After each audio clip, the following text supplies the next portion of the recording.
Thank you for joining us, joining me for these live internet studies. This is an hour and a half long study. My name is Ariel Ben Lyman Hanavi. The first hour is given over to this topic, eschatology, a biblical study of end-time events, where we are working our way through these topics you can see on your screen right now.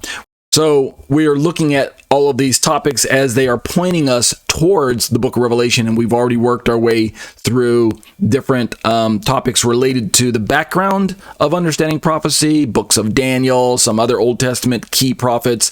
We're currently now working our way through Yeshua's words as recorded for us in Matthew chapter 25, which is known as the Olivet Discourse. So this is the first hour long of this study that's given over to eschatology. The second last segment of the study, of the live internet studies, the 30 minutes, is dedicated to a topic that's a continuation of my Trinity series that I started way back, the Exploring the Shema, discussions on the issues of Trinity. And the topic is actually the look at Proverbs 23, Lady Wisdom in the book of Proverbs, where we're asking the question, is wisdom Jesus? Is Jesus wisdom personified, or is wisdom just a personification of God's power and God's wisdom?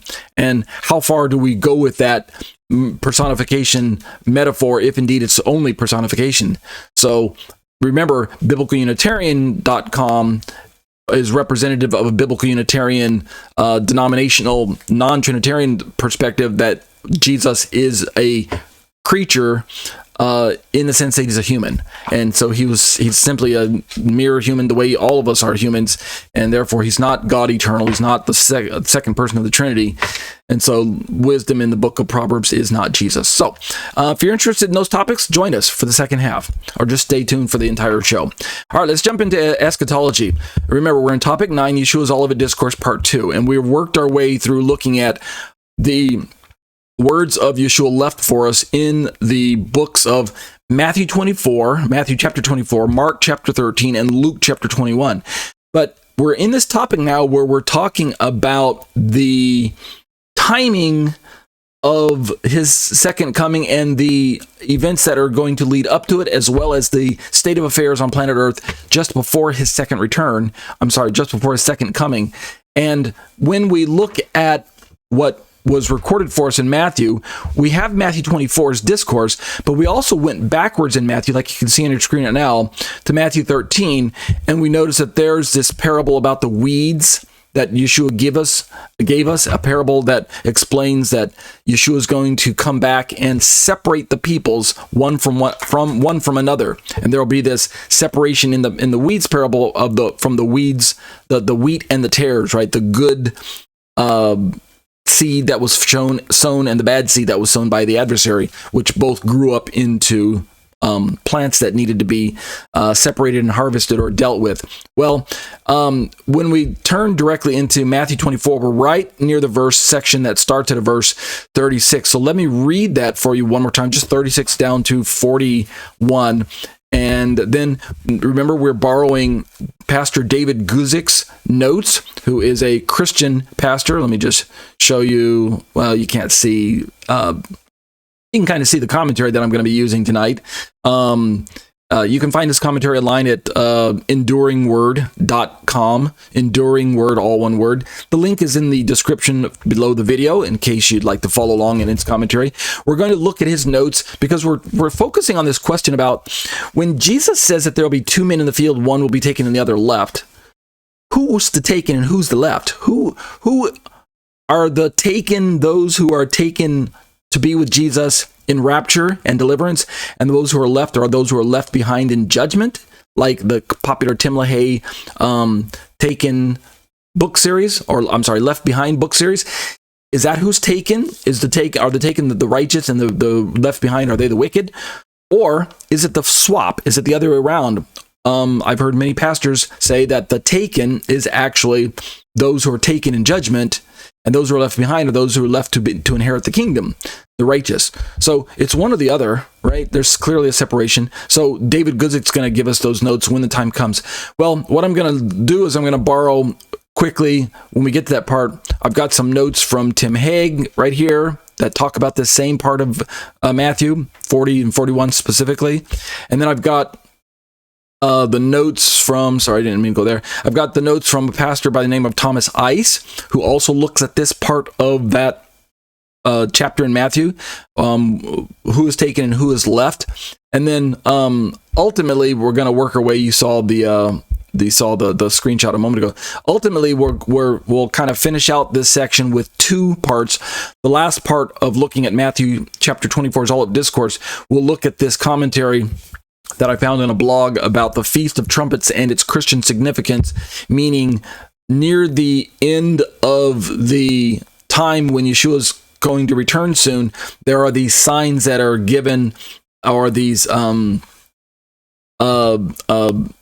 themes that are noticeable in the scriptures that seem to indicate that there might be a time that we could even estimate when these events might happen that are related to some Jewish feasts and things like that. And then lastly, and I'll show you this slide, it's all the way at the end, we'll, just before leaving Matthew 24, I want to show you the parallels with Paul's letters to the Thessalonian church there, particularly 1 Thessalonians, and show how, just like we did with Matthew and Revelation, how we show that there are parallels between Matthew's Olivet Discourse and the book of Revelation chapter 7 with the openings of the seals. Then there are the parallels there that are directly one-to-one. We also have similar parallels with Matthew's rendering of the details and Paul's listing of those details in those letters. And that'll conclude our section with the Olivet Discourse when time comes. But that's kind of the big roadmap. All right, let's go back to this topic list. Just again, remind you, we're in topic 9 right now, Yeshua's Olivet Discourse part 2. We will eventually work our way towards the next 3 clusters of topics all go together. Rapture views, an overview, rapture view, making a case for a pre-wrath view, and then finally rapture views, a final analysis. Those will all be clumped together as we work our way through this concentrated topic on the rapture. But for now, let's go back to Matthew. So we've got this parable of the wheat and the tares. And Yeshua explains it for us in Matthew 13, starting in verse 36. I read this last week, so I don't need to read it. I just want to scroll down and show you the part that I was focusing on. Notice he says, starting in verse... basically verse 40 here, he's talking to disciples, and notice I'm just bringing to your attention the chronology, the sequence of the events. So just as the weeds are gathered up and burned with fire, so shall it be at the, Yeshua says, end of the age. So we know this is the context, and you have to remember there's this larger context of Jesus' return. And within that larger context, there are these 2, possibly 3, possibly 4, but at least 2 main events that are always kind of on the minds of Christians who study eschatology these days. And those 2 big events are the rapture and the second coming. And the discussions swirl around the explanation of the details of whether or not the rapture and the second coming are one event, or the rapture and the coming are 2 different events, or the rapture and the coming are 2 parts of the same event, or they're one event. So you kind of get the idea.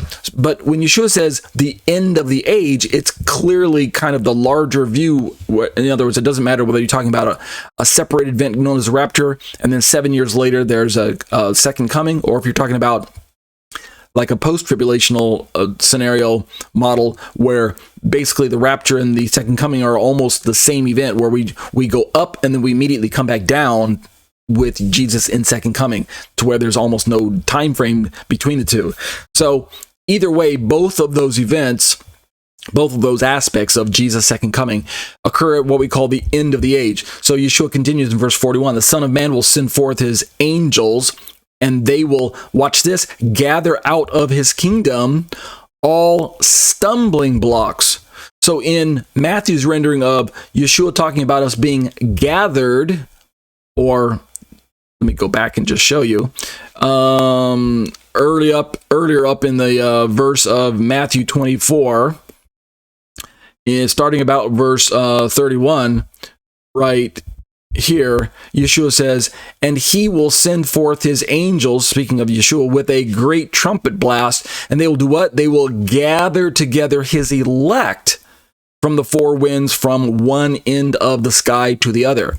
And so we've got this gathering of the angels, but notice in Matthew 24, the angels gather his elect.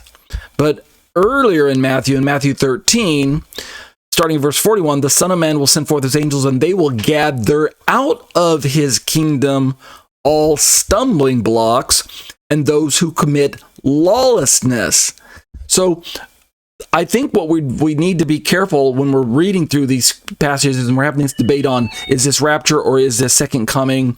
Who's being taken? Who's being left behind? There are details that are similar in both parts of these passages, but there are clearly differences because, I mean, even at face value, even though we've got some of the same main players, we've got Yeshua, i.e. the Son of Man, we've got the angels, i.e. the reapers, and then we've got the people here on earth who are either going to be gathered or left behind, taken or left. Notice that in Matthew 13, the count tells us that the angels will gather out of his kingdom the stumbling blocks and those who commit lawlessness. Clearly, these are not Yeshua's elect. These are the terrors, right? These are the bad guys. These are the bad players. But in the Matthew 24 account, Yeshua's there. The angels are there. There's some gathering going on, but he gathers his elect. So this is kind of helping us to understand what is the proper event that we're looking at. Continuing to verse 42 in Matthew 13, and they, speaking of the angels, they will throw them, speaking of the terrors, into the furnace of fire. In that place there will be what? Weeping and gnashing of teeth. So sounds like they're going off into destruction, obviously. But notice verse 42 comes before verse 43. Indeed, verse 43 opens up with the word then, right, which is a kind of a time marker, a chronology marker, a sequence marker. Then the righteous will shine forth like the sun, where in the kingdom of their Father. The one who has ears, let him hear. So we read that part to emphasize again that in this part of this parable, in this story, whether or not you take this to be the exact same event as the rapture, you have to agree that if we take this passage at face value, there seems to be a sequence where the wicked are gathered and taken out of the way first, removed out of the equation, and then sequentially, the righteous are left to inherit the kingdom. So then when we turn to Matthew and go back down to the part where we're kind of focusing intently, where we started out about this day and the hour no one knows, not even the angels of heaven nor the Son, but the Father alone. Coming of the Son of Man will be like the days of Noah, for as in those days before the flood, they were eating and drinking, marrying and giving in marriage until the day that Noah entered the ark, and they did not understand until the flood came and did what? We looked at this word took briefly. We didn't look at really the Greek behind it. I'm resisting that just yet because when I get to one of these other pastors' commentaries, they'll begin to look at the Greek for me, so I don't even have to look at it now. But the flood came and did what? Took them all away. And who did it take away? It took away the righteous. It took away the wicked. So in part of this reading, if we just take it at face value, the flood took the wicked away, and the ark left them in that place, or something to that effect. I think that's how the pastors are going to describe it. So will the coming of the Son of Man, Yeshua says. And then we get to the verse 40 where we're kind of focusing now. At that time, there will be two men in the field. And then notice Yeshua said, one will be taken and one will be left. And then verse 41, two women will be grinding at the mill. One will be taken and one will be left. And our question, of course, on the table for tonight is who is taken and who is left? If we continue looking at Mark, let's jump here. Mark's has a parable, not a parable, but a rendering of the Matthew Olivet Discourse story. We call it Matthew, but Mark has it too, so it's not really Matthew's story. Matthew, Mark, and Luke all have the same story that Yeshua told to his disciples that day, sitting across from the temple on the Mount of Olives. In Mark 13, we don't have any details given about Noah, and the flood and things like that. And we don't even have the two men taken and one man left or anything like that. He simply tells us kind of in this paragraph here. He says, learn the parable from the fig tree. As soon as the branches become tender and sprouts its leaves, you know that summer is near. And so it's more general overview of the coming of the Son of Man is near, and you'll recognize when you see these things happening that it is near. And notice that he's giving us, believers, a sense that we can detect when the nearness is. I've maintained all along that there are two people groups in question when Yeshua is giving these words to disciples. He's envisioning that there's the world at large, which are the tares in the previous example, the previous parable. And then there's the believers, which are the wheat. And so based on where you find yourself when this time unfolds in history, you are either going to be clueless and in the dark, and the day is going to overtake you like a thief in the night. And we're going to see that language that shows up not just beginning with Yeshua, but it's going to be picked up again by Paul in Thessalonians and then picked up again by Peter in his letters.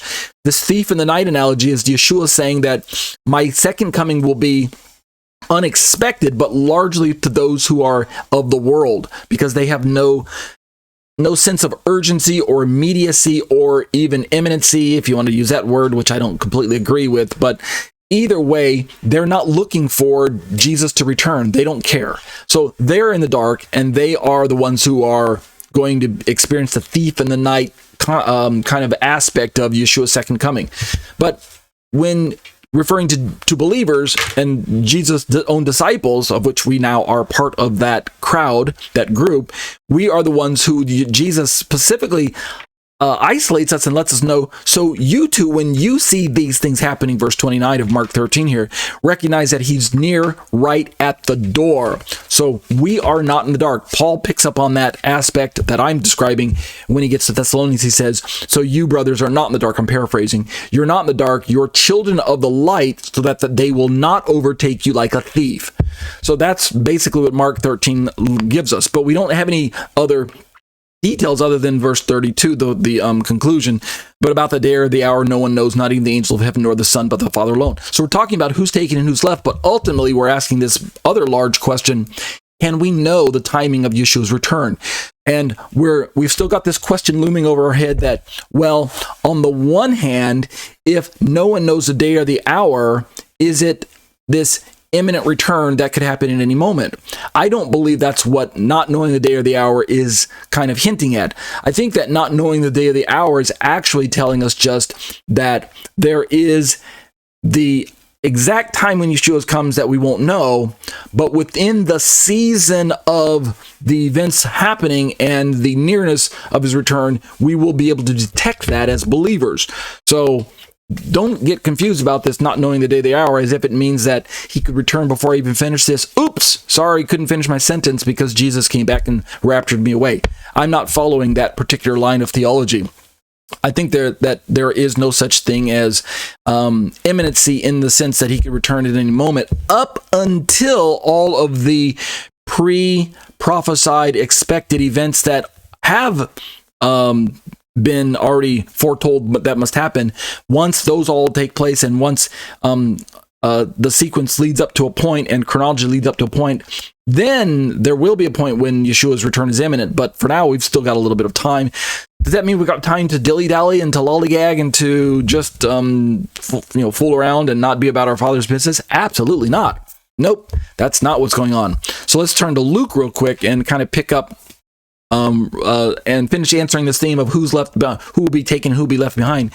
Remember in Luke 17, going all the way back up to verse 20, the Pharisees asked Yeshua about the coming of the kingdom, and because this group of Pharisees at the time didn't belong to Yeshua's sheep, Yeshua could see through their heart and see their hypocrisy and their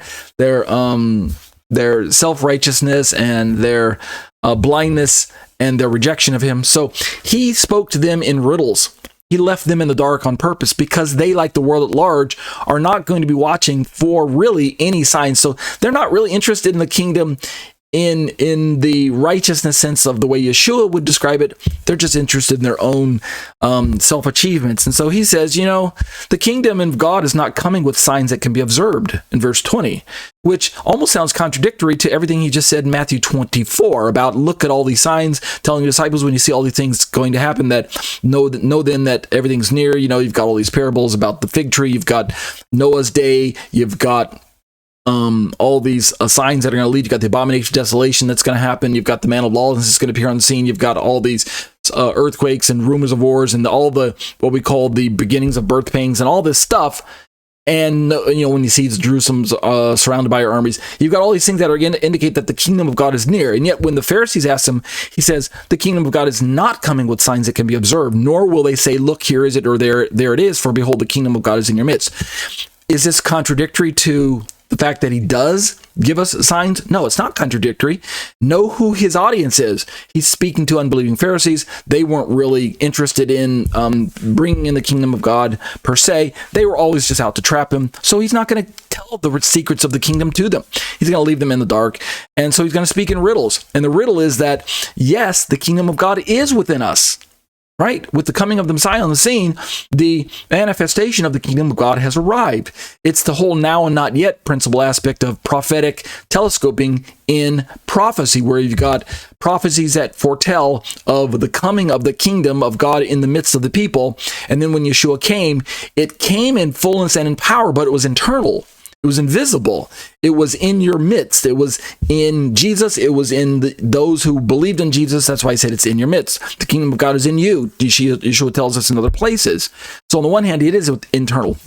But on the other hand, the thing that the Pharisees weren't going to be given details of, just contrary to what he did give the disciples, was all the details about the signs leading up to the physical manifestation of the kingdom when it is finally established here on planet Earth. So moving past that little dilemma for the Pharisees, but not a dilemma for us as believers,